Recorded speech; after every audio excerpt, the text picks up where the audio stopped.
Selamat siang dan salam sejahtera untuk Bu Rahmi dan teman-teman sekalian. Kami dari kelompok 14 akan mempresentasikan hasil kerja karya ilmiah kelompok kami yang bertemakan analisis plagiarisme dalam berbagai karya ilmiah. Sebelum memulai, saya ada sebuah quote, ide yang dipinjam seperti uang yang dipinjam, hanya menunjukkan kemiskinan si peminjam, dari Lady Margaret Blessington. Dan anggota kelompok kami sendiri ada Padmawati Pramita, Selin, Jonathan Johnson Subroto, Deborah, dan saya sendiri Niklas Indrawijaya. Selanjutnya adalah latar belakang dari artikel ilmiah kami. Karya ilmiah adalah karya yang dibuat dalam bentuk tulisan dengan tujuan untuk memecahkan masalah.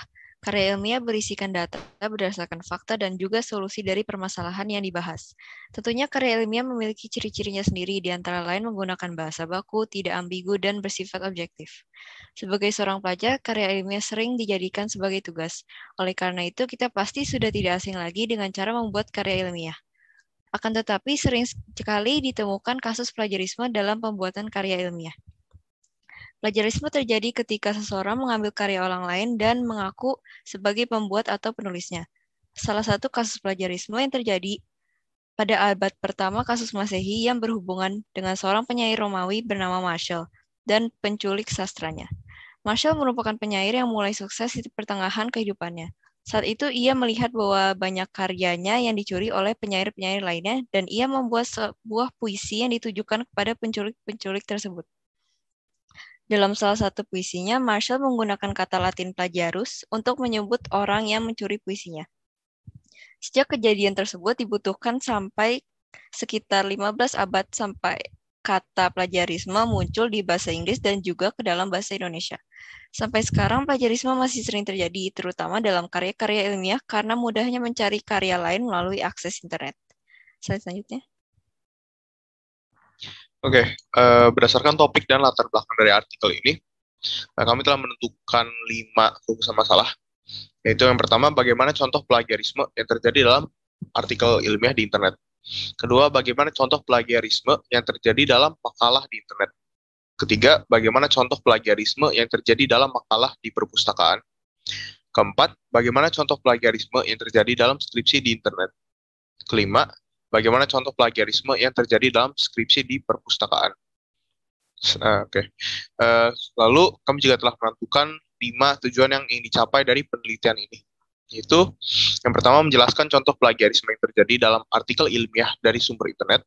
Kedua, menjelaskan contoh plagiarisme yang terjadi dalam makalah dari sumber internet.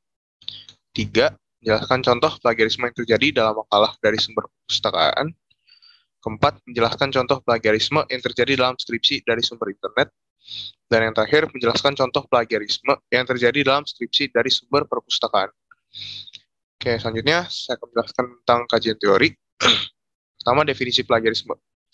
Jadi, menurut beberapa ahli, menurut Lindsay, plagiat adalah tindakan meniru ide yang mencakup pandangan atau karya orang lain tanpa menyebutkan sumbernya. Mengakui karya orang lain sebagai karya sendiri juga disebut dengan tindakan plagiat. Lalu, menurut ahli lain, plagiarisme adalah aktivitas menggunakan ciptaan orang lain yang dianggap sebagai pencurian, penyalahgunaan, dan penerbitan. Selanjutnya, menurut Broto Wijoyo, plagiarisme adalah tindakan mencuri fakta, kalimat, deskripsi, ungkapan seseorang tanpa persetujuannya. Selanjutnya, Selanjutnya, saya akan menjelaskan mengenai jenis plagiarisme berdasarkan aspek yang dicuri, yaitu ada plagiarisme ide, isi, sumber, dan pengarangan. Lalu jenis plagiarisme juga bisa dibagi berdasarkan kesengajaan, yaitu ada plagiarisme sengaja dan tidak disengaja. Selanjutnya, ada jenis plagiarisme berdasarkan pola yang digunakan. Pertama ada plagiarisme total, plagiarisme parsial, autoplagiasi atau self-plagiarisme, dan plagiarisme antar bahasa. Selanjutnya ada klasifikasi plagiarisme berdasarkan proporsi yang dibaca. Yang pertama ada plagiarisme ringan, yaitu plagiarismenya berbobot kurang dari 30%. Selanjutnya ada plagiarisme sedang, berbobot 30% hingga 70%. Dan yang terakhir ada plagiarisme berat atau total, yang bobotnya lebih dari 70%. Selanjutnya ada jenis-jenis karya ilmiah. Yang pertama ada artikel, makalah, skripsi, work paper, tesis, dan disertasi. Selanjutnya, saya akan menjelaskan mengenai metode penelitian yang kelompok kami gunakan. Metode penelitian yang digunakan adalah metode penelitian kualitatif. Metode penelitian kualitatif adalah metode penelitian yang lebih menonjolkan makna dan bersifat deskriptif. Dan tentu teknik pengumpulan data yang kami gunakan adalah studi dokumen. Karena untuk menganalisis bentuk karya ilmiah, kami membutuhkan sumber atau dokumentasi tertulis sebagai bahan penelitian. Pada artikel ilmiah kami, ada beberapa tahapan dalam mengumpulkan data penelitian. Yang pertama, kami mengumpulkan contoh-contoh plagiarisme yang diambil dari beberapa bentuk karya ilmiah, seperti makalah, skripsi, dan artikel ilmiah dari internet dan perpustakaan. Selanjutnya, kami menganalisis plagiarisme tersebut yang ada dalam teks-teks. Kemudian, kita juga membandingkan dengan teks tersebut dengan sumbernya. Selanjutnya adalah hasil dan pembahasan analisis. Agar singkat, kami hanya akan membahas 5 contoh untuk setiap rumusan masalah. Slide selanjutnya. Artikel ilmiah dari sumber internet. Saya akan membahas tentang artikel yang berjudul Buku Braille sebagai Jembatan Keterbatasan Akses Informasi Siswa Tunanetra Sekolah Luar Biasa Bagian A, Dria Adi Semarang, dan faktor yang berhubungan dengan praktik pengumpulan limbah medis pada pekerja cleaning service. Berikut merupakan hasil analisis dari artikel ilmiah tersebut. Untuk perbandingan artikel ilmiah pertama. Pada plagiarisme di kasus nomor 1, penulis artikel mengambil teks dari sumber dan hanya mengganti bagian awal dari paragraf tersebut. Dapat dilihat bahwa ada 2 kata yang tidak sesuai dengan target, yang kemungkinan besar dibenarkan oleh penulis dengan inisiatifnya sendiri. Selanjutnya. Pada kasus kedua, penulis mengganti beberapa kata dalam teks tersebut dan mengganti struktur kalimat-kalimatnya. Kasus ini hanya termasuk plagiarisme ringan karena tidak menyontek sumber secara keseluruhan dan penulis juga menjatuhkan sumber di daftar pustaka.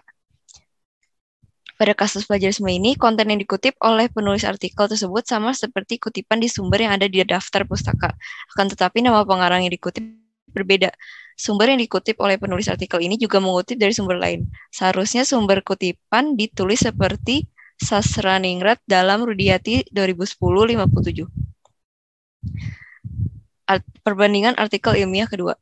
Pada plagiarisme di kasus pertama, penulis mengambil sebagian dari kalimat penjelasan arti limbah medis padat dengan sangat persis. Slide selanjutnya. Pada kasus kedua, dalam sumber dari artikel tersebut, dapat dilihat bahwa penulis sumber mengutip isi dari seorang pengarang bernama Reinhardt. Dalam artikel yang dianalisis, penulis juga menulis tentang ide tersebut, akan tetapi tidak menyatukan sumber secara kutipan langsung maupun tidak langsung. Selanjutnya, makalah dari internet. Kami menganalisis makalah dari internet yang berjudul Pengertian COVID-19 dan Bentuk Partisipasi dalam Memeranginya. Selanjutnya, pada kasus plagiarisme pertama dalam makalah, penulis hanya menambahkan 2 kalimat sebelum benar-benar menjiplak persis dari sumber.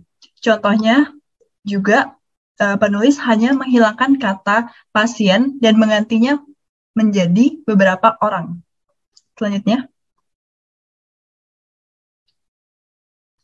pada contoh plagiarisme kedua, penulis benar-benar mencontek seluruh paragraf sumber tanpa melakukan parafrase sama sekali. Selanjutnya, pada kasus ketiga, penulis hanya menghapus kalimat interrogatif yang berisi lalu apa itu virus corona COVID-19 sebelum benar-benar menjiplak keseluruhan isi teks. Selanjutnya, pada contoh kasus plagiarisme keempat, penulis ada inisiatif untuk menambahkan beberapa kalimat, namun itu masih belum cukup karena menambahkan beberapa kalimat tanpa mengolah kalimat dari sumber masih merupakan tindak plagiarisme. Selanjutnya, pada contoh kasus plagiarisme kelima, penulis mengambil keseluruhan paragraf dari sumber tanpa mengolahnya terlebih dahulu sama sekali. Selanjutnya adalah dari makalah dari perpustakaan. Kami menganalisis sebuah skripsi yang berjudul Perpustakaan Sekolah sebagai Sarana Pusat Sumber Belajar. Dalam berikut adalah analisis plagiarisme yang terdapat dalam makalah tersebut. Pada kasus pertama, sang penulis hanya menambahkan beberapa kata saja pada awal kalimat dan sisa paragraf tersebut sama persis seperti sumbernya. Pada kasus kedua, sang penulis menggunakan penjelasan yang sama dari sumber sehingga penulisan kata yang salah juga masuk ke dalam penjelasan. Pada kasus ketiga, sang penulis menggunakan kata-kata yang sama dengan sumber dan hanya mengganti struktur kalimat. Dan pada kasus keempat, sang penulis menggunakan penjelasan mengenai hal yang sama dengan sumber dan hanya mengubah beberapa kata di depannya saja. Terakhir, pada kasus kelima, sang penulis menggunakan kesimpulan yang sama persis dengan sumber dan tidak ada kata yang diganti. Di sini saya akan membahas mengenai skripsi dari internet dengan berjudul Pengaruh Teknologi Informasi Internet terhadap Motivasi Belajar Siswa kelas 9 di SMP Negeri 3 Palembang. Selanjutnya. Pada kasus pertama, pada kalimat kedua, sang penulis mengambil teks informasi sepenuhnya dari sumber. Terlihat sama persis dan tidak mengganti kata sedikit pun. Selanjutnya, pada kasus kedua, penulis juga menjelaskan tentang istilah motivasi dengan kata-kata yang sama seperti di sumber. Penulis juga mengambil teks yang mengandung kutipan, tanpa menulisnya dengan metode kutipan yang sesuai. Selanjutnya, pada kasus ketiga, penulis menjiplak hampir sepenuhnya sumber dan hanya mengganti kata-kata yang dikutip menjadi garis miring, seperti kata logos dan metode. Selanjutnya, pada kasus keempat, penulis juga menyalin teks sepenuhnya dari sumber, yang merupakan penjelasan mengenai motivasi ekstrinsik.